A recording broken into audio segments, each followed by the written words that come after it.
Nessas próximas 3 aulas, nós vamos falar sobre um capítulo acessório, características geométricas das figuras planas. Se vocês pensarem bem, quando nós falamos em tração e compressão simples, a propriedade geométrica da seção transversal que interessava era a área, né? Nós vamos ver na sequência que na flexão a propriedade geométrica é outra, é momento de inércia, vocês já ouviram falar nisso, né?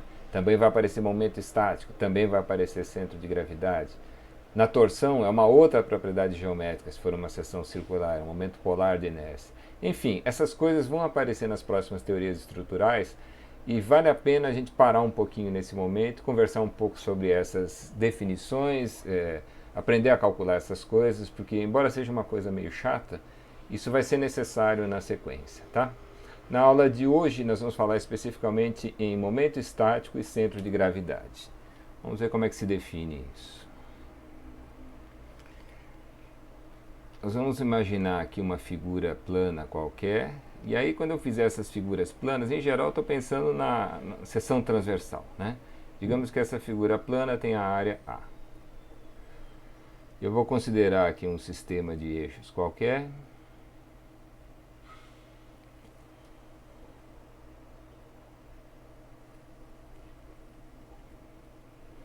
Eu vou usar x e y para os eixos, embora no nosso contexto da resistência dos materiais a gente use z na horizontal e y na vertical, né? Nós vamos falar sobre isso mais para frente. Tudo bem, eu vou usar esse sistema de eixos porque a gente está mais familiarizado com isso. Depois a gente faz as adaptações necessárias, né?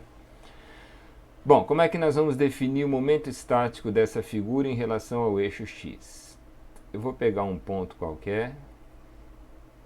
Esse ponto, a ordenada dele, digamos que seja y. E em torno desse ponto eu vou considerar agora um elemento de área infinitesimal. Já vamos conversar sobre isso outra vez. Um elemento de área infinitesimal dA. Tá? Então eu vou multiplicar essa área infinitesimal pela ordenada y desse ponto.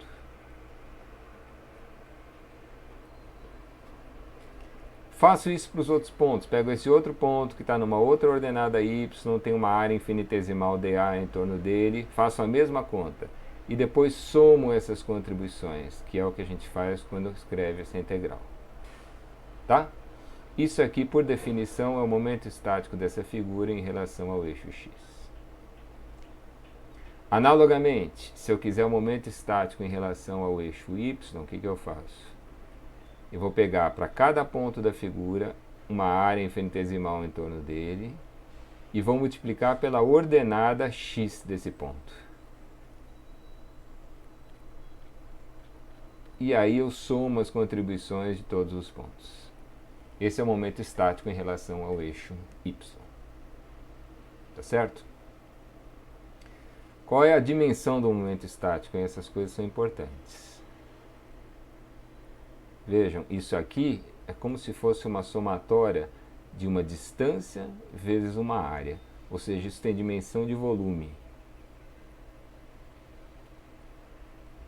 Né? Centímetros cúbicos, milímetros cúbicos, metro cúbico é pouco provável. Mas a dimensão é de volume. Veja que o momento estático pode ser positivo, como nessa situação, em que se o eixo x está aqui para baixo, todos os pontos têm ordenada y positiva, né? Então o momento estático em relação a x vai ser necessariamente positivo. Mas ele pode ser negativo também. Se o eixo x estivesse aqui em cima, vamos pensar ainda o y para cima, né? Aí todas as ordenadas y seriam negativas. Na hora que eu fizesse essa soma, daria negativo, tá?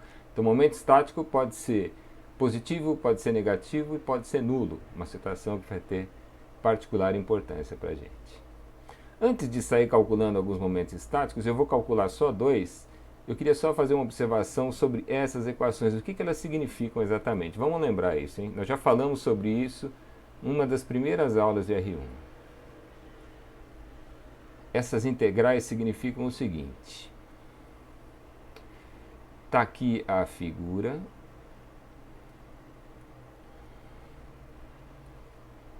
Está aqui o sistema de eixos.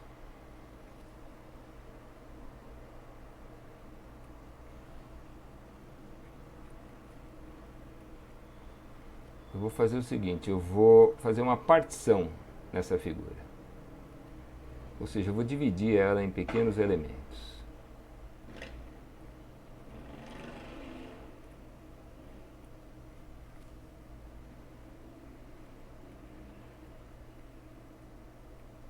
Não precisam ser todos iguais, pode ser qualquer coisa.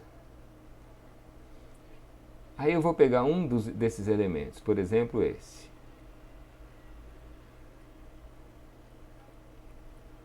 Digamos que a área desse elemento eu chame de DAI. É o iésimo elemento. Vou pegar um ponto dentro desse elemento e vou considerar a ordenada y desse ponto. Vou chamar de yi.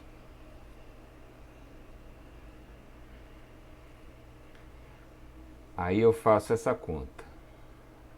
O que eu tinha chamado de D aí, vamos corrigir, vai. Não é D aqui. Aqui eu queria que fosse um delta.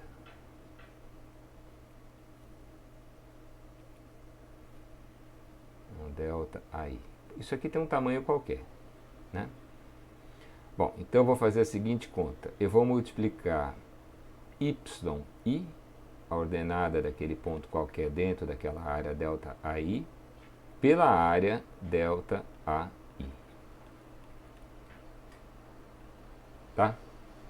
Aí eu vou pegar esse outro elemento aqui e fazer a mesma coisa, multiplicar a área dele, que é um certo delta AJ, pela ordenada de um ponto. Veja que eu estou falando ordenada, não distância. Pela ordenada YJ de um ponto que esteja dentro desse elemento de área. Faço essa conta e depois eu somo todas essas contribuições. É uma somatória em I dessas contribuições. Tá? Bom, esse resultado é um número. Aí eu faço uma nova partição. Eu divido por 2 cada um desses elementos. Eu venho aqui e faço outras linhas. Voltando. Eu faço uma nova partição. Eu divido isso aqui, eu subdivido, né, essas áreas. Pedacinhos menores. Pego agora elementos menores, como esse aqui. E faço a mesma conta. Pego a área desse elemento, multiplico por essa ordenada e depois somo todas as contribuições, dá um outro número. E assim eu vou fazendo sucessivamente novas partições, cada vez mais refinadas, com elementos cada vez menores, e vou calculando o resultado dessa soma. Se vocês forem acumulando esses resultados parciais, vocês vão vendo que eles vão convergindo para um certo número, né? Esse número para o qual converge essa sequência de resultados, a gente escreve matematicamente assim: é o limite dessa somatória, não é? Para quando o maior dos delta AI tende a zero. Tá? Aqui é o máximo dos delta AI tendendo a zero. Tá certo? O limite dessa somatória é o que a gente entende, é o que a gente representa assim.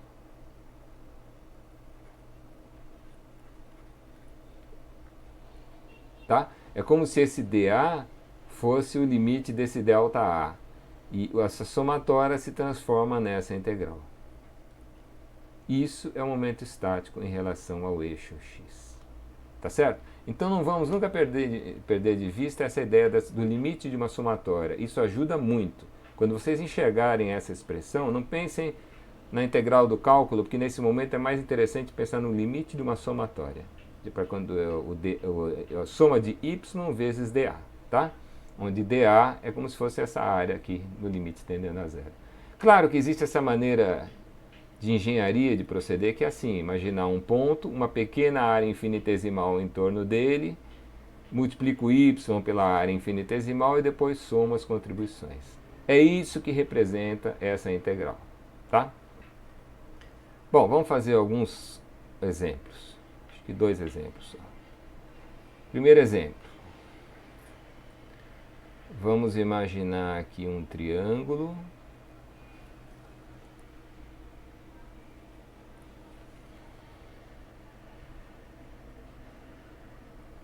Um triângulo qualquer que tem a base B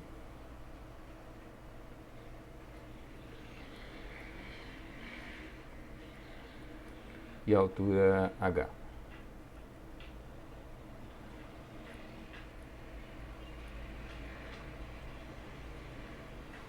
Eu quero calcular o momento estático desse triângulo em relação ao eixo passando pela base. Esse eixo x aqui. O y para esse momento estático poderia estar em qualquer lugar, mas vamos imaginar ele aqui.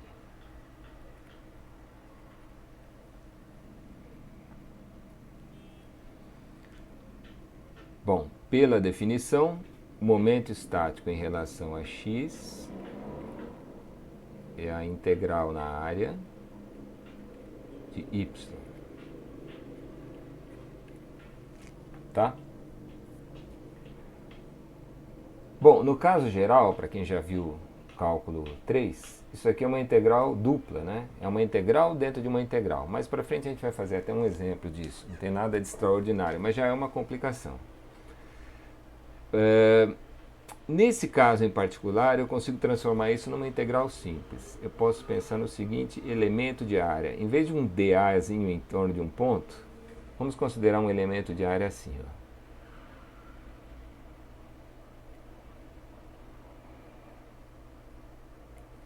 Esse elemento de área tem uma altura infinitesimal dy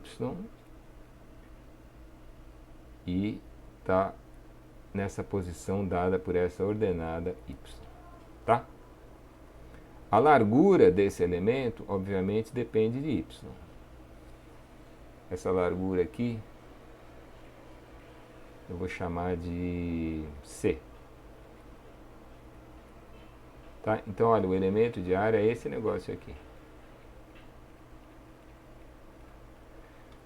Por que eu posso considerar isso como um elemento de área? É porque, se vocês pensarem bem, a função que a gente está integrando não varia dentro dele, né? Esse é o requisito para funcionar como elemento de área, nós já vimos isso antes. Ao longo da largura c, a ordenada y, obviamente, não varia. E ao longo de uma altura infinitesimal, é assim que a gente consegue entender infinitesimal, uma coisa tão pequenininha, mas tão pequenininha que a função não varia dentro dela, né? É uma maneira de entender fácil, né? Então, essa função não varia dentro desse elemento de área. Isso funciona como um elemento de área para o cálculo dessa integral. E aí, essa integral fica mais simples, né? Pensem bem. Isso aqui fica sendo a integral de y. No lugar do elemento de área dA, eu vou escrever c vezes dy. Agora, vamos lembrar, vou deixar isso explícito, que esse c depende do y. Tá? O fato é que agora essa integral aqui que eu estou calculando é função de uma única variável, da variável y. Para percorrer todo esse elemento, esse triângulo com esse elemento de área, basta fazer o y variar de 0 até h. Tá? Bom, e quem que seria essa função c de y? Aqui é só fazer uma semelhança de triângulo. Eu posso dizer que b está para h, assim como c de y está para isso aqui, né? E isso é h menos y. Então isso aqui é c, como c está para h menos y. Ou seja, aquele c de y é b sobre h vezes h menos y. Tá? Eu vou jogar isso aqui nessa integral, vai dar o quê, hein? Olha, eu vou jogar isso no lugar desse c de y. Vejo que nessa integral b e h são constantes. Eu posso jogar para fora da integral, vai dar b sobre h, integral de 0 até h, de y vezes h menos y, é o que sobrou, né? Tá? Isso aqui vai dar b sobre h. Olha, essa integral eu vou fazer assim. Integral de h vezes y em y é h y ao quadrado sobre 2.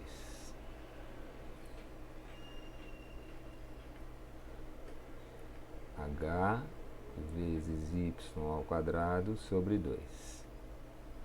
Menos a integral de y ao quadrado, que dá y ao cubo, dividido por 3. Isso tem que ser calculado de 0 até h. Bom, quando for calculado em h, vai dar h ao cubo sobre 2 menos h ao cubo sobre 3. Isso aqui é 3 sobre 6 menos 2 sobre 6 dá 1 sobre 6, né? Então dá b sobre h vezes h ao cubo sobre 6. E quando for calculado em 0, dá 0. Então é só isso aqui, bh2 sobre 6. Tá? Esse é o momento estático do triângulo em relação ao eixo passando pela base. Isso vale para um triângulo qualquer de base B e altura h. Mais para frente nós vamos usar esse resultado. Outro exemplo, só mais um.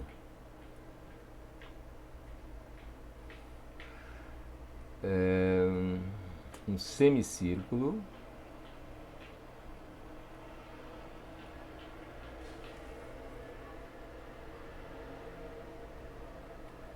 com relação a um eixo que contém aqui o diâmetro.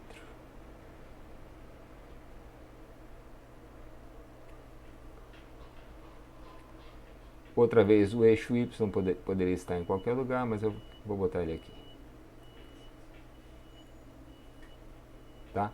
Esse semicírculo é definido por esse raio R.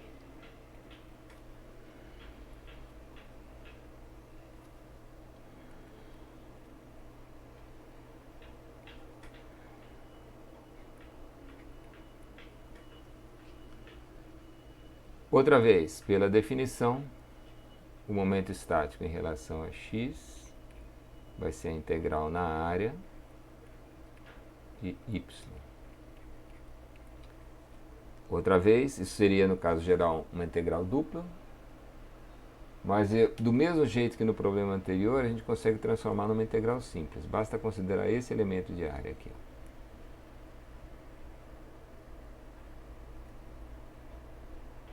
É o mesmo do problema anterior, né? Uma altura infinitesimal de y e a largura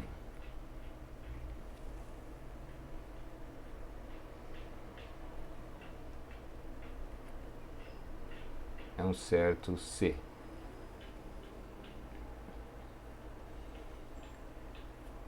Da mesma maneira que no problema anterior, essa integral eu posso escrever assim: é a integral na área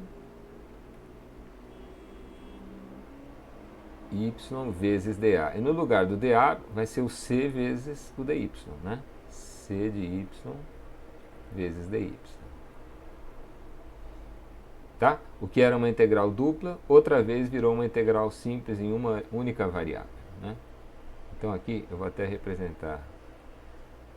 Para percorrer toda essa seção com esse elemento de área, eu tenho que fazer y variar de 0 até o raio R.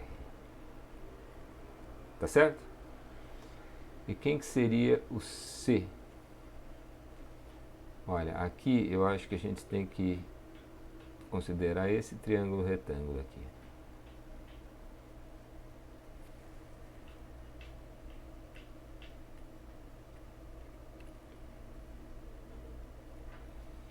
E dizer que o quadrado da hipotenusa é a soma dos quadrados dos catetos, né? Aqui eu tinha esquecido de representar, mas isso aqui é y.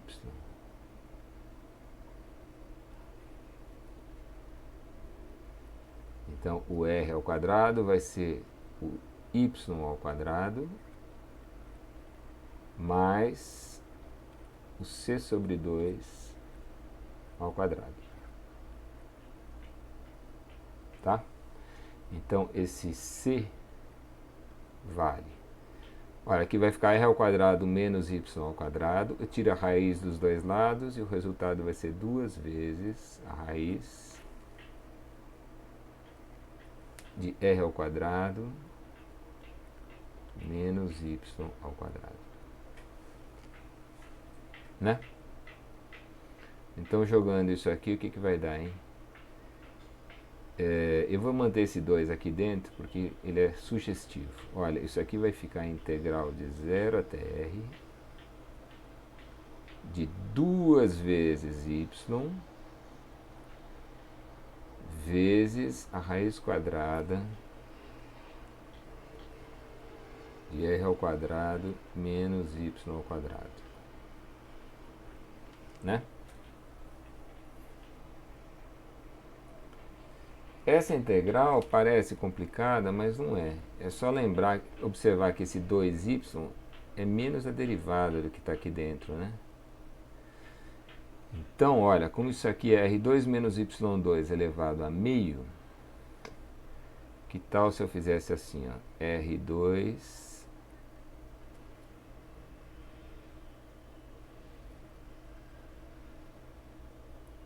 menos y2